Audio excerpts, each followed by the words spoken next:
아멘. 할렐루야. 귀한 찬양 감사합니다. 감동적이네요, 그죠? 귀한 찬양 감사하고 우리 성가대 찬양을 들을 때마다 특히 우리 젊은 친구들과 신구조합이 잘 돼서 혈액형이 굉장히 좋은 혈액형을 가진 성가대라고 저는 늘 그런 생각을 합니다. 귀한 찬양 감사하고 고맙고 찬양만 들었으면 좋겠죠. 예. 오늘 말씀은 유명한 변화산 이야기예요. 이거 굉장히 중요한 이야기죠. 변화산 이야기만 가지고 더 오래 이야기하고 싶은데 그래서 우리가 지난 2주 동안 가정의 달 말씀을 해서 요 말씀을 사실은 오늘 하면서 자료를 너무 많이 준비됐어요. 그래서 이걸 다 소화할 수가 없어서 이거 어떻게 해야 되나 싶을 정도로 참 걱정이 되는 말씀이었습니다. 굉장히 중요한 메시지였고 제가 중요하게 여긴다는 얘기죠. 그리고 또 오늘 이 자리에 있는 우리 성도님들 가운데 예수가 누구냐에 대한 이야기들을 좀 알 수 있는 좋은 계기가 됐으면 좋겠다는 생각을 갖게 됩니다. 아주 역사적인 장면이죠. 왜냐하면 살아있는 사람이 뭘로 바뀐 거예요? 천국의 존재로 바뀐 거거든요. 믿습니까? 요게 믿어지는 것이 예수 믿는 사람이에요. 우리 인간의 이 모습이 천국의 모습으로 변화되는 그 놀라운 사건을 실제로 보여주셨습니다. 여러분들이 이것을 실제로 믿을 수 있기를 주의 이름으로 바라요. 오늘 말씀 바로 그 얘기를 하고 싶습니다. 자, 1절 말씀으로 먼저 한번 볼게요. 1절 말씀 다 같이 봅시다. 시작. 엿새에 예수께서 베드로와 야고보와 그 형제 요한을 데리시고 따로 높은 산에 올라가셨더니, 오늘 말씀은 하나하나가 하나님이 아주 의도하신 전적인 하나님의 시나리오대로 각본대로 움직이는 거예요. 그 어떤 것 하나도 예수님께서 임의한 게 아니라 하나님의 어떠한 시나리오 속에서 하나님의 각본을 가지고 이렇게 만들어 놓은 거예요. 하나님이 꾸며 놓은 겁니다. 그게 오늘 말씀이에요. 엿새 후라는 말씀을 하고 있는 건 시간적인 장치는 우리가 지난 시간에 보았던 말씀과 연결돼요. 6일 전에 어디 있었냐면 예수님이 가이사랴 빌립보에 갔죠. 이스라엘의 가장 북쪽 지역을 가서 그 속에서 내가 누구라고 하느냐는 제자들에게 새로운 첫 번째 산상수훈의 시간에서 제자 훈련을 했으면 두 번째 제자 훈련을 하면서 너희들은 나를 뭘로 보이느냐라는 질문을 하거든요. 베드로는 주는 그리스도시요 살아계신 하나님의 아들이십니다라는 위대한 결정을 고백을 했는데, 그 이후에 예수님은 그 고백 이후에 무슨 말씀을 하셨냐면 내가 죽는다는 순환 예고를 했어요. 그러니까 베드로가 어떻게 해요? 예수님한테서 절대로 그런 일이 없을 거라고 뭐 했어요? 항변했어요? 꾸짖었어요? 성경은 항변해랐다고 했지만 원문은 뭐예요? 예수님을 혼냈습니다. 꾸짖었습니다. 그 정도로 뭐예요? 예수님에 대해서 강력하게 이야기. 왜 이런 생각을 했고 왜 이렇게 꾸짖었는지에 대한 이야기가 오늘 이야기에 나오게 될 겁니다. 그러고 나서 이 헤르몬산 근처에 가서 이 이야기를 하면서 얘기를 했는데, 엿새구라는 것은 그 사건 이후예요. 16장 앞으로 가볼게요. 27절에서 28절 보면 이런 말씀이 있어요. 인자가 아버지의 영광으로 그 천사들과 함께 오리니 그때 각 사람이 행한 대로 갚으리라. 진실로 너희에게 이르노니 여기 서 있는 사람 중에 죽기 전에 인자가 그 왕권을 가지고 오는 것을 볼 자도 있느니라. 이 의미 있는 이야기 제자들은 전혀 몰랐어요. 이 자리에 있는 성도들이 이건 모르는 사람도 있어요. 그래서 제가 이 말씀을 고민하다가 이걸 오늘까지 다 하려면은 1시까지 가도 모자랄 시간이라 고민하다가 오늘은 사건만 가지고 이야기를 하고 이 얘기는 좀 빼려고 그래요. 다음 시간에 하려고 지금 생각 중에 있습니다. 자, 그래서 첫 번째 순환 내용과 연결되는 거, 이 이야기에 아주 예수님이 깊이 이야기하고 싶었던 이야기가 있었던 거예요. 그러면서 엿새 후에 오늘 본문으로 다시 돌아오면 1절로 다시 가니까 예수님이 누구를 데리고 산에 올라가세요? 베드로, 야고보, 요한을 데리고 가죠. 변화산이라는 말은 나중에 우리가 예수님이 변모하셨던 것 때문에 변화산이라고 부른 거지, 사실은 정확하긴 높은 산이죠. 높은 산이라는 건 뭡니까? 하나님의 임재의 장소죠. 하나님의 임재의 장소. 제가 그래서 우리 아이, 큰아이를 산이라고 진 이유는 하나님의 임재의 장소이기 때문에 그래요. 그래서 산이라고 진 겁니다. 높은 산, 하나님의 임재의 장소에 갔는데 누구를 데리고 가요? 베드로, 야고보, 요한을 데리고 가죠. 왜 그래요? 왜 그래요? 이거는 철저히 누구의 각본이다? 하나님의 각본이에요. 하나님의 각본. 예수님이 아니라 하나님의 각본 때문에 그런 거예요. 왜 그랬냐면 출애굽기 24장 1절이에요. 출애굽기 24장 1절 같이 봅시다. 시작. 또 모세에게 이르시되 너는 아론과 나답과 아비후와 이스라엘 장로 70명과 함께 여호와께로 올라와 멀리서 경배하고. 하나님께서 모세를 통해서 언약을 맺으시죠. 언약을 맺기 전에 먼저 계명을 주십니다. 20장에서부터 10계명 이야기가 나오는데 그 다음에서 24장에서 언약을 맺는다는 이야기가 나오는데 예수님의 제자들이 함께 오잖아요. 마찬가지로 모세와 장로들이 함께 오는데 그 중에 누구만 따로 데리고 갑니까? 아론과 나답과 아비후, 이 세 명을 따로 데리고 가죠. 하나님의 언약의 장소예요. 그 언약식의 형태를 어디에서? 오늘 본문에서 그대로 보여주고 있는 거예요. 예수님이 베드로와 야고보와 요한을 데리고 간 것은 정확하게 하나님께서 모세를 통해서 언약을 맺었던 것처럼 이들과 새로운 언약을 맺겠다. 하나님은 우리와 새로운 언약을 맺는 것이다라는 것으로 이 장면이 연출되는 겁니다. 그래서 뭐예요? 정확하게 말하면 철저한 계획, 하나님의 각본에 의해서 만들어진, 그래서 이것이 우연히 만들어지고 우연히 예수님께서 어느 날 높은 산에 가서 갑자기 황홀하게 변화된 그 사건이 아니라 철저하게 하나님이 우리에게 각본대로 뭔가를 분명하게 보여주고 싶은 그 사건이 바로 오늘 말씀인 것입니다. 자, 그래서 2절과 3절로 한번 넘어가 볼게요. 2절 3절 시작. 그들 앞에 변형되사 그 얼굴이 해같이 빛나며 옷이 빛과 같이 휘어졌더라.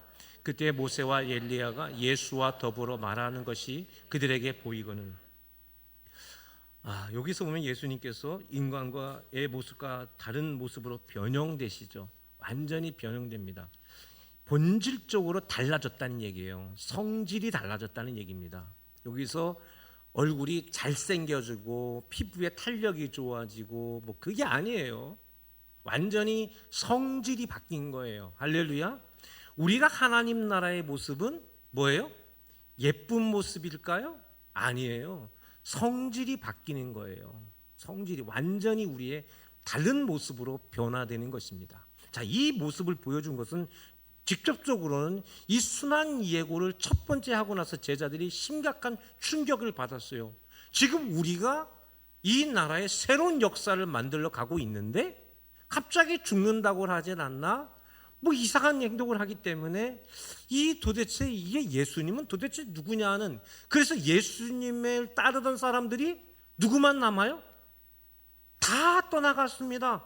오병이어 사건, 칠병이어 사건을 통해서 수많은 사람들이 몰려들었는데 다 떠나가 버리고 몇몇씩 이 핵심 제자들만 남게 되는 거예요. 그래서 이 모습을 통해서 제자들에게 예수님의 위대한 모습을 보여주는 것뿐만 아니라 후대에 뭘 보여주는 거예요? 우리에게, 후대에 이 약속의 말씀인 성경을 읽는 믿음의 성도들에게 뭐예요? 우리에게 미래에 대한 희망과 꿈을 주는 겁니다. 우리 모든 믿음의 사람들이 어떻게 된다? 어떻게 된다? 이렇게 된다. 할렐루야. 믿습니까? 여기 이 자리에 계신 여러분 모두가 예수님을 구주로 영접하게 되면 마지막 하나님 나라에서 어떻게 되는 거예요? 어떻게 되는 거예요? 요렇게 되는 거예요. 어떻게 된다? 어떻게 된다? 저렇게 된다? 요렇게 된다? 요렇게 된다는 얘기. 할렐루야. 그러니 이 말씀은 우리 모두에게는 뭐예요? 궁극적으로 희망의 말씀이고, 하나님께서 예수를 통해서, 모세를 통해서는 십계명을 통해서 언약을 맺었다면 이제 예수를 통해서 언약을 맺은 사람들은 어떻게 된다? 요렇게 된다.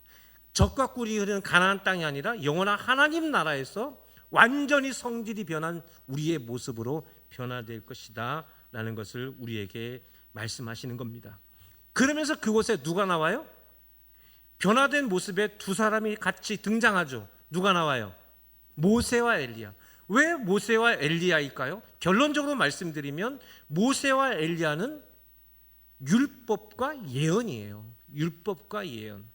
율법과 예언이라는 말을 하나로 합쳐버리면 율법 더하기 예언은 곧 구약이고 성경이에요. 다른 말로 말하면 모세와 엘리야는 하나님의 말씀을 의미합니다. 하나님의 말씀, 구약을 말하는 거예요. 그러면 구체적으로 왜 모세와 엘리야를 불렀을까? 이유가 분명하죠. 신명기 18장 15절 말씀입니다. 다 같이 시작. 여호와께서 너희 가운데 내 형제 중에서 너를 위하여 나와 같은 선지자 하나를 일으키시리니 너희는 그의 말을 들을지니라. 아멘. 하나님께서 모세를 통해서 새로운 언약을 맺었잖아요. 우리가 출애굽기 20장 그리고 24장을 좀 전에 말씀드렸는데 그때만 해도 뭐예요? 애굽에서 나와가지고 그 시나이 반도를 지나서 시내산에 정착했을 때였어요. 거기서 하나님과 언약을 맺고 나서 다시 출발을 하죠. 다시 출발을 해서 가나안 땅에 가기 전에는 40년 동안 그 광야를 헤매게 됩니다. 그 40년이 다 지고 나서 가나안 땅에 들어가기 직전에 모세는 자기가 가나안 땅에 들어가지 못하고 새로운 지도자 여호수아를 통해서 다시 이 나라가 새롭게 건설될 것을 알고 다시, 즉 40년 전에 하나님께서 우리에게 주셨던 그 언약을 갱신하는 것이 바로 신명기예요. 근데 그 신명기에서 모세는 놀라운 고백 하나를 하는데 그게 바로 15절 말씀이에요. 15절 말씀이 이렇게 되죠. 내 하나님 여호와께서 너희 가운데 내 형제 중에서라는 말은 뭐냐면 우리 유대 민족들, 이스라엘 백성들 중에서가 아니라 인간 중에서예요. 인류, 어떤 신비스러운 존재가 아니라 이처럼 참 인간 중에서라는 뜻이에요. 참 인간 중에서 너를 위하여, 이 백성들을 위해서 나와 같은 선지자 하나를 일으킨다라고 되어 있습니다. 나와 같은 선지자는 누구를 말하는 겁니까? 메시아를 말하는 거죠. 그래서 오늘 하나님께서 모세를 등장시킨 것은 모세에게는 뭐가? 메시아의 모형이 모세에게 있는 거예요. 메시아가 누굽니까? 예수님이시죠. 즉 뭐예요? 모세에게는 누구의 모형이 있었냐면 예수님의 모형이 그 오래전에 모세에게 있었던 것을 볼 수가 있습니다. 그래서 누구를 소환한 겁니까? 모세를 소환해낸 거예요. 모세는 아주 오랫동안 죽었지만 지금 죽어 있어요? 살아 있어요? 죽었어요? 살았어요? 너무나 생생하게 살아있죠. 믿습니까? 예수님이 변형됐을 때 모세가 그게 진짜의 가짜예요. 이거 믿음이 없으면 곤란한데 그 진짜의 가짜예요. 진짜라고요. 완전히 성질이 변한 예수님처럼 똑같이 성질이 변한 뭐예요? 모세가 소환되어집니다. 그런데 뭐예요? 모세에겐 누가 있었다? 예수의 모형이 있었기 때문에 모세를 하나님께서 뭐예요? 소환해낸 거예요.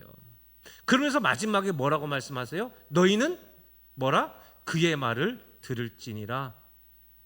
오늘 본문에도 뭐라고 되어 있어요? 너희는 그의 말을 들을지어다. 할렐루야. 같은 말씀이죠. 신명기에 있었던 하나님의 그 언약의 메시지가 오늘 변화산에서 하나님이 다시 알려주고 있죠. 이게 누구예요? 하나님의 각본 속에서 철저히 계획된 오늘 이 이야기다라는 것을 우리가 알 수가 있습니다. 하나님의 시나리오예요. 놀라운 겁니다. 자, 그러면 왜 두 번째 엘리야를 그러면 하나님은 부르셨을까? 열왕기하 2장 11절의 말씀이에요. 열왕기하 2장 11절. 다 같이 시작. 두 사람이 길을 가며 말하더니 불수레와 불말들이 두 사람을 갈라놓고 엘리야가 회오리 바람으로 하늘로 올라가더라. 선지자 시대 속에서 예언자 엘리야가 있고 엘리사가 있습니다. 엘리야의 제자가 엘리사죠. 마지막에 엘리야가 하나님의 부름을 받고 죽음을 보지 않고 회오리 바람으로 하나님께 뭐요? 공중 들림을 받아요. 그렇죠. 공중 들림을 받습니다. 그 마지막 순간의 장면이 11절 말씀이에요. 죽음을 보지 않고 하나님께서 그를 공중 들여서 올라가죠. 그게 엘리야가 마지막 순간의 이야기예요. 그때 불수레와 불말들이 나와요. 불수레와 불말은 무엇을 말하는 겁니까? 심판과 종말이에요. 심판과 종말. 심판과 종말. 그래서 지옥은 뭡니까? 불심판이라고 해요. 그렇죠. 그래서 예수님께서 오시는 것은, 즉 이 땅에 하나님 예수님께서 오셔서 이 땅에서 무엇을 하실 것이냐? 심판하시고 종말을 말씀하실 거라는 얘기예요. 그 하나님이 보낸 자를 통하여 마지막 종말이 일어나게 될 것이다. 그래서 그 예수를, 이 하나님께서 이 예수와 함께 언약을 맺은 사람들은 어떻게 된다? 엘리야처럼 어떻게 되는 거예요? 들림을 받는 거예요. 할렐루야. 믿습니까? 이거라고요. 이것을 보여주기 위해서 하나님은 누구와 누구를? 모세와 엘리야를 불러낸 거예요. 누구에게 보여주려고? 바로 미래의 우리를, 나를 보여주기 위해서 예수님 당시에 정확하게 이것을 보여주게 되는 겁니다. 모세와 엘리야처럼 이 이야기를 말하고 있는 겁니다. 여러분, 믿어지는 여러분 될 수 있기를 주의 이름으로 바랍니다. 또 오늘 본문의 말씀은 철저히 뭐예요? 구약에 남겨져 있던 모든 그 메시아의 언약이 오늘 이 한순간에 하나님께서 예수를 통해서 완벽하게 증명해내는 순간이 바로 이 변화산 사건이에요. 그러니까 이 변화산 사건은 오늘날 우리 믿음의 사람들에게 뭐가 되는 거예요? 나의 미래가 되고 나의 소망이 되고 나의 믿음의 근거가 되는 줄로 믿습니다. 이것이 믿어지면 축복인 줄 믿습니다. 이게 믿어져야 되는 거예요. 이게 안 믿어지면 기독교 신앙이 없는 거예요. 내가 뭐예요? 예수 그리스도로 새 옷을 입어 뭐예요? 영원한 하나님 나라, 이 변화된, 성질이 완전히 변화된 이 몸이 아닌 완전히 변화된 찬란한 모습으로 여러분들이 변화된다는 사실을 믿으시기를 주의 이름으로 바랍니다. 이 엄청난 사건이 일어났어요.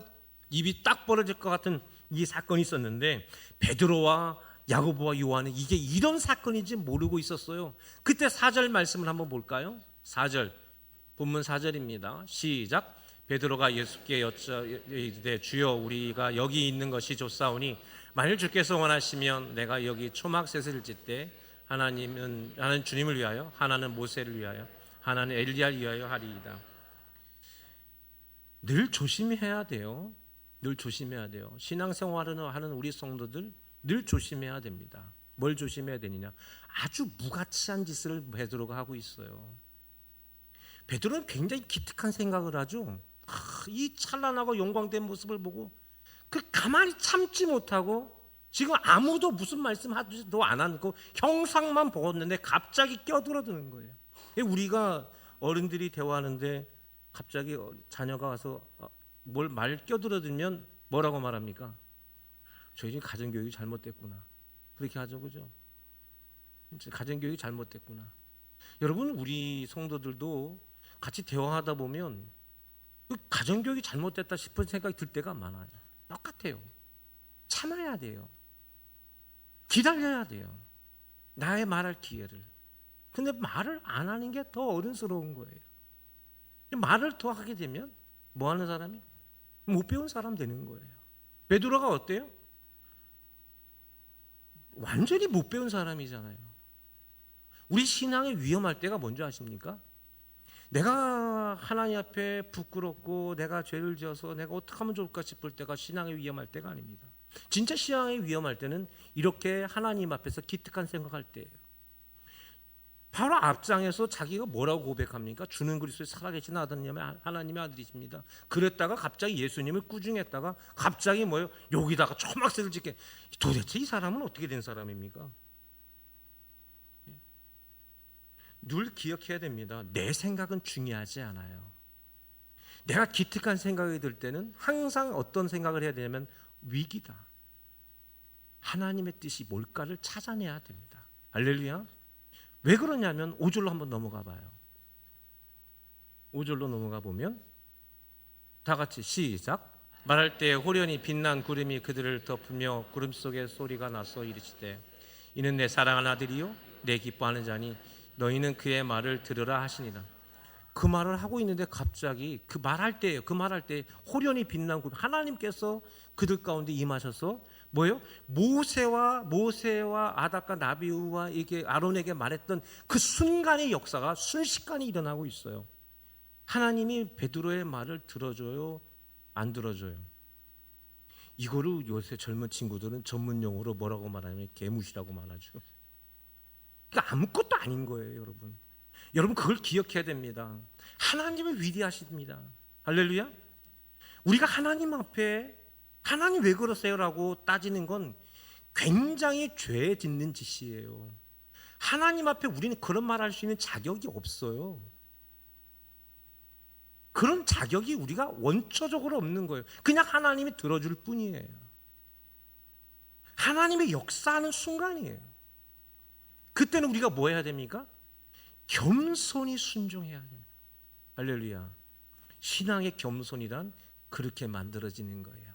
내 기특한 생각이 만들어질 때 겸손히 하나님의 뜻을 순종하는 겁니다. 하나님은 냉정하십니다. 인간이 함부로 말한다 할지라도 하나님은 뭐예요? 전혀 들어주지 않아요. 왜? 이건 지금 하나님의 위대한 각본 속에 있는 중요한 사건 속에 있는 중에 뭐예요? 인간이 개입되는 거죠. 이게 사탄이에요. 그래서 여러분 신앙생활 하면서 늘 조심해야 됩니다. 이 정말 귀한 거구나. 내가 이렇게 한번 해봐야 돼. 아니요. 그때 순간 기도해야 됩니다. 하나님의 뜻을 알게 하옵소서. 이걸 보여준 이유를 알게 하시고 깨닫게 하신 이유를 알게 하여 주옵소서. 내 마음속 이런 생각이 든 것을 알게 하여 주옵소서. 할렐루야. 그게 신앙인 거예요. 완전히 이게 아무것도 아닌 이야기를 하고 있는 겁니다. 그러면서 그 말씀 속에 하나님이 말씀하시죠. 빛난 구름 가운데서 말씀하시는데 이는 내 사랑하는 아들이요 내 기뻐하는 자니 너희는 그의 말을 들으라. 이 말에는 누가 갑자기 생각나요? 가장 가까이 있는 세례 요한이죠. 예수님께서 공생애를 시작하실 때 예수님이 세례 요한에 가서 세례를 받을 때 그 세례를 받고 난 이후에 어떤 역사가 일어나요? 하늘에서 음성이 나서 이 이야기가 들리는 거죠. 할렐루야. 근데 이 이야기는 여기서 갑자기 처음 한 것이 아니라 모세의 이야기를 통해서 신명기를 통해서 예언된 말씀이었다. 아주 몇천 년 전부터 뭐예요? 그 오래전 이 나라가 만들어지기 직전에서부터 아주 전설적인 순간 때서부터 하나님은 미리 이 순간을 뭐예요? 계획하셨습니다. 할렐루야. 계획하셨습니다. 오늘날 이 자리에서 이 예배를 드리고니 여러분의 귀에 들리도록 그 오래전서부터 하나님은 뭐 하신 겁니까? 계획하셨습니다. 여러분 이것을 믿어지기를 주의 이름으로 바랍니다. 무엇을 의미하느냐? 율법과 예언 곧 구약의 결론이 뭐냐? 성경의 결론이 뭐냐? 하나님의 말씀의 결론이 뭐냐? 그거 누구다? 예수 그리스도가 결론이라는 얘기. 구약이 말하고 싶은 모든 얘기는 뭐다? 예수 그리스도. 그게 결론이다 라는 이야기를 이 변화산에서 드디어 뭐예요? 하나님이 알려주시는 장면이 바로 오늘 말씀인 것입니다. 자, 그래서 6절과 8절로 넘어가 볼게요. 6절에서부터 시작. 제자들이 듣고 엎드려 심히 두려워하니 예수께서 나와 그들에게 손을 대시며 이르시되 일어나라 두려워하지 말라 하시니 제자들이 눈을 들어보매 오직 예수 외에는 아무것도 보이지 않았다.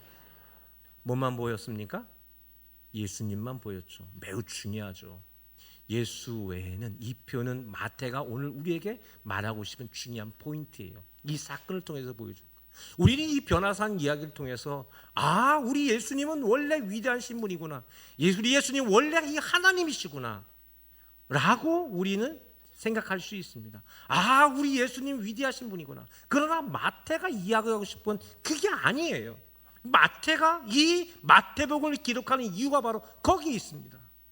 마태가 마태복음을 기록한 이유는 그 자리에 예수밖에 없었다는 얘기는 뭐냐면 인간인 예수 한 사람만 남았다라는 얘기예요.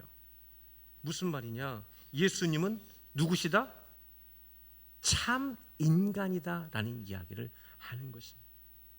매우 중요한 증거죠. 자칫 이 변화산 사건을 통해서 예수님은 원래 위대하신 분, 예수는 원래 하나님이신 분, 그래서 신적 존재, 신적 영광을 드러내려고 하는 그런 사건이라고 우리가 판단할 수 있지만, 마태는 이 8절의 말씀을 통해서 예수님은 신적 예수가 아니라 참 인간이다라는 걸 보여주는 거예요. 인간 예수. 그래서 여기서 예수 외이라는 표현만 쓴 거예요. 예수 그리스도라는 표현을 안 쓰죠. 그렇죠. 그리스도라는 표현 안 쓰고 뭐만 남아요?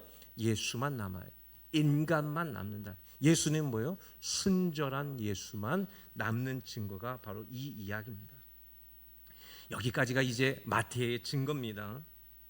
중요한 건 이제 그 다음 이야기, 이 변화산 사건 이후의 대화인데요. 이 대화 후에 어떤 결론이 내려질지가 아주 재미있습니다. 자, 9절로 넘어가 볼게요. 9절 다 같이 시작.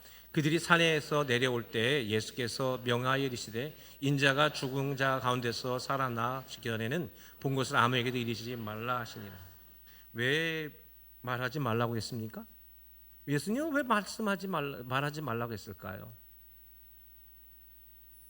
왜? 내가 본 것을 사람들한테 말하지 말라고 그래요. 왜 그럴까요? 왜 그럴까요? 왜 그럴까요? 정확합니다. 예수님께서 말하지 말라는 이유는 딱 하나입니다. 모르기 때문에. 제자들은 지금 자신들이 본 게 뭔지 몰라요. 그렇기 때문에 말하지 말라는 거예요. 분명 자기들을 눈으로 예수님의 변화된 것과 모세와 엘리야를 보았지만 이게 뭔지를 그때는 몰랐단 말이에요. 이거 하나님이 왜 보여줬는지를 이들은 몰랐어요. 그러니까 말하지 말라는 거예요. 알면 알려줄 텐데. 그래서 다시 말씀드리지만 앞에서 마태복음 16장에서 베드로가 주는 그리스도시여 살아계신 하나님의 아들이라 고백한 것은 그의 고백이 아니라고요. 그 믿음의 고백이 아니에요. 진짜 믿음의 고백은 그때 고백되지 않아요. 저 뒤에 가서나 고백이 되는 거예요. 이때 고백은 그냥 따기도 모르게 하는 말이에요. 모르기 때문에 예수님은 말하지 않은 겁니다. 말하지 말라고 하시게 된 겁니다. 아직 제자들에게는 예수님에 대한 완전한 이해가 없습니다. 예수님이 누군가? 도대체 그리스도란 뭐냐? 그리스도가 뭐냐라는 그 근본적인 질문. 예수는 도대체 누구며 그리스도란 도대체 누구냐? 이 근본적인 질문에 대해서 답을 몰랐단 말이에요. 이게 뭔지를. 그러니까 예수님은 말하지 말라라고 하게 된 겁니다. 그러면서 10절로 넘어가 볼게요. 재미난 질문을 해요. 10절 다 같이 시작.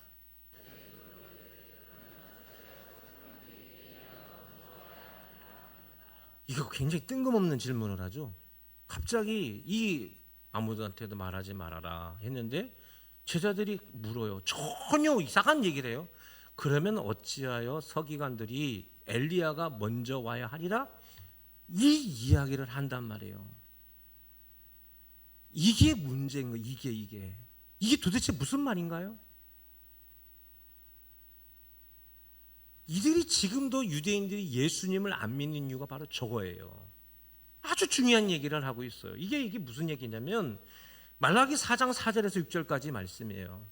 구약 성경의 가장 마지막이 어디냐면 말라기죠. 말라기 4장 마지막 이야기예요.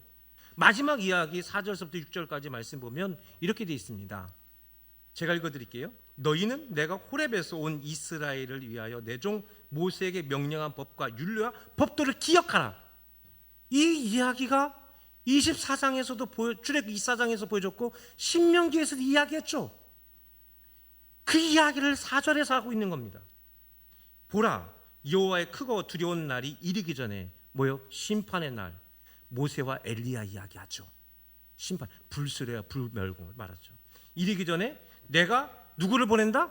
선지자 엘리야를 너희에게 보내리니 그가 아버지의 마음을 너희 자녀에게로 돌이키게 하고 자녀들의 마음을 그들의 아버지에게로 돌이키게 하리라. 돌이키지 아니하면 두렵건대 내가 와서 저주로 그 땅을 칠까 하노라. 이렇게 말하고 있습니다. 다시 5절로 한번 보여주세요. 말라기의 마지막이, 말라기는 구약의 마지막이에요. 그건 우리의 마지막도 되면 유대인들에게, 히브리 사람들에게도 뭐예요? 성경의 마지막은 말라기 4장이에요. 근데 그 마지막 4장이 뭐라고 되어 있냐면 엘리야 선지자를 보내준다고 했어요. 그러니까 이스라엘 백성들은 누구를 기다리는 거예요? 메시아를 기다리는 거예요? 엘리야를 기다리는 거예요? 메시아를 기다리는 게 아니라 엘리야를 기다리는 거예요. 그 지금도 이들은 누구를 기다리는 거예요? 메시아가 아니라 엘리야를 기다리는 거예요. 왜? 엘리야가 와야만 누가 오니까? 메시아가 오기 때문이에요. 그래서 지금 이들은 예수를 믿을 수가 없는 거예요. 예수가 엘리야 같은 선지자가 되기를 바라든지 어떤 엘리야가 와야만 뭐가 오는 거예요? 메시아가 오는 거예요. 유대인들은 바로 이 부분이 문제가 있는 겁니다. 지금도 그들은 누구를 기다리는 거예요? 메시아를 기다린다고 말하지만 실제적으로 누가? 엘리야 같은 선지자가 와야 그를 통해서 누가 오니까? 메시아가 오니까. 그 이야기를 제자들이 하는 거예요. 유대인들은 바로 이 말라기저 말씀을 통해서 계속 엘리야를 기다리고 있는 겁니다. 그러면 생각해 보세요. 엘리야가 어떻게 올라갔어요? 회오리 바람 타고 올라갔죠. 그럼 어떻게 내려와야 돼요? 똑같이 와야 되죠. 그렇죠. 그런 엘리야를 백성들은 지금도 기다리니 그들은 지금도 예수를 메시아로 믿어야 안 믿어요? 믿을 수가 없는 거예요. 성경대로라고 말한다면 그런 엘리야가 아직 왔어요, 안 왔어요? 안 왔다고요. 그러다가 이슬람은 뭐예요? 그 엘리야가 누군 겁니까? 무함메드. 마지막 선지자 무함메드가, 그래서 이슬람은 그렇게 만들어지는 거예요. 무함메드이라고 말하는 거예요. 자, 구약의 마지막 율법과 예언이 나오는데 그 결론을 내린 자가 누가 온다? 엘리야가 온다고 했어요. 근데 엘리야가 와서 무슨 말을 하냐면 결론적으로 회개하라는 이야기를 한단 말이죠. 심판의 날이 왔으니까 회개하라. 그렇게 제자들도 그렇고 유대인들도 그렇고 지금 예수님을 따라다니는 사람들도 지금 예수님이 자기 눈앞에 있지만 누가 오기를 기다리고 있어요? 회오리 바람 타고 오는 엘리야를 기다리고 있는 거예요. 그래서 마가복음은 오늘 마태복음은 모세와 엘리야를 말하지만 마가복음에 엘리야와 모세, 엘리야가 먼저 쓰여져요. 바로 이 이야기 때문에. 재미나죠.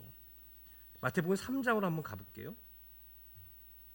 3장 7절에서 12절 제가 읽어드립니다.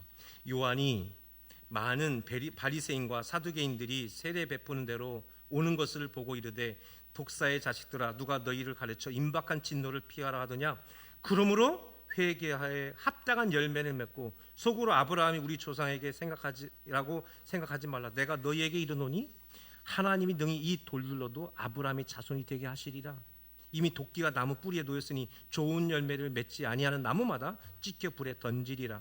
나는 너희로 회개하게 하기 위하여 물로 세례를 베풀거니와 내 뒤에 오시는 이는 나보다 능력이 많으시니 나는 그 신을 들기도 감당하지 못하겠노라. 그는 성령과 불로 너에게 세례를 베풀 것이요 손에 키를 들고 자기 타작마당을 정하게 하사 알곡을 모아 곳간에 들이고 축종이는 꺼지지 않는 불에 태우시리라. 아멘. 나는 물로 세례를 베풀지만 내 뒤에 오시는 분은 그가 누굽니까? 메시아죠.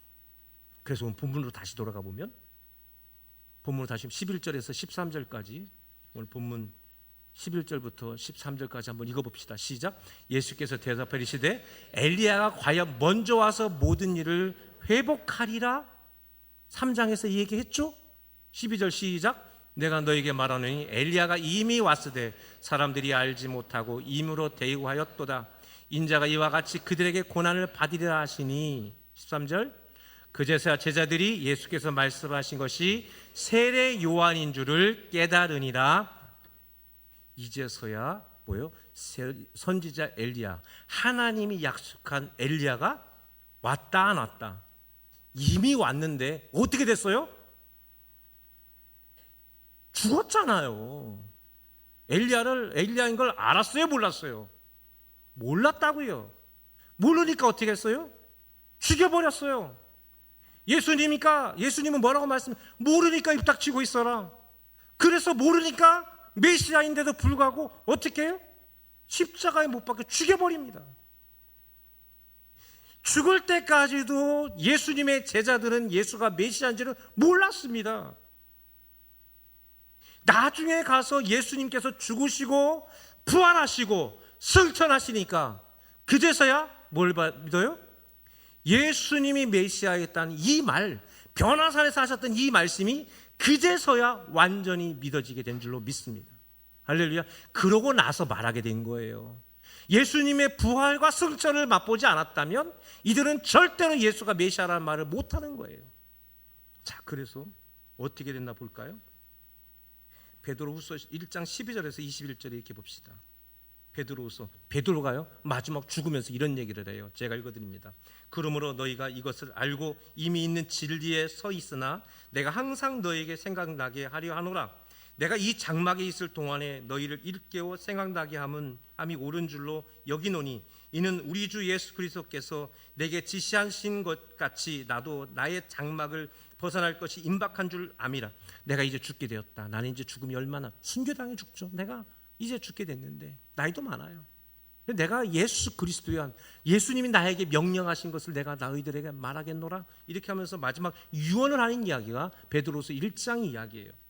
내가 힘써 너에게 하여금 내가 떠난 후에라도, 내가 죽고 난 이후에라도 어느 때나 이런 것을 생각나게 하려 하노라.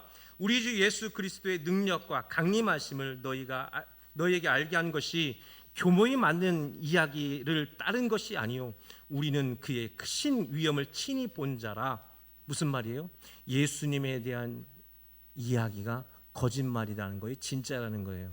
진짜 내가 너희들한테 하는 모든 예수님에 대한 이야기는 내가 교묘에 꾸민 얘기가 아니라 내가 직접 다 본 이야기다. 이 이야기를 하는 거예요. 17절 다 같이 읽어봅시다. 시작. 큰 영광 중에 이러한 소리가 그에게 나기를 이는 내 사랑하는 아들이요 내 기뻐하는 자라 하실 때 그가 하나님 아버지께 존귀와 영광을 받으셨느니라. 18절 이 소리는 다 같이 시작. 이 소리는 우리가 그와 함께 거룩한 산에 있을 때 하늘로부터 난 것을 들은 것이라. 아멘. 할렐루야. 베드로가요 죽을 때 돼서 이 얘기를 해요. 너무나 놀랍지 않습니까? 마태가 꾸민 얘기도 아니고 마가가 꾸민 얘기도 아니고 그때 그 사건을 마지막 죽을 때 그와 함께 또 공동체에게 내가 예수를 만났던 그 순간 진짜 예수가 메시아였고 하나님 나라에 변화됐던 그 놀라운 순간을 체험했던 것을 자기의 마지막 순간에 고백한다고요. 가짜라는 거예요, 진짜라는 거예요. 여러분, 예수님이 가짜라는 거예요, 진짜라는 거예요. 베드로가 마지막 순간에 그 얘기를 하는 거예요. 예수는 진짜다. 예수는 진짜 메시아다. 앞으로 엘리야가 와야 되는 게 아니라 이미 엘리야는 왔고 예수가 메시아이고 그는 죽으시고 부활하시고 살아서 부활하시고 승천하셔서 앞으로 다시 우리 가운데 오실 것이라는 이야기를 베드로가 마지막 순간에 유언적으로 말하고 있는 장면이 베드로후서 1장이에요. 할렐루야.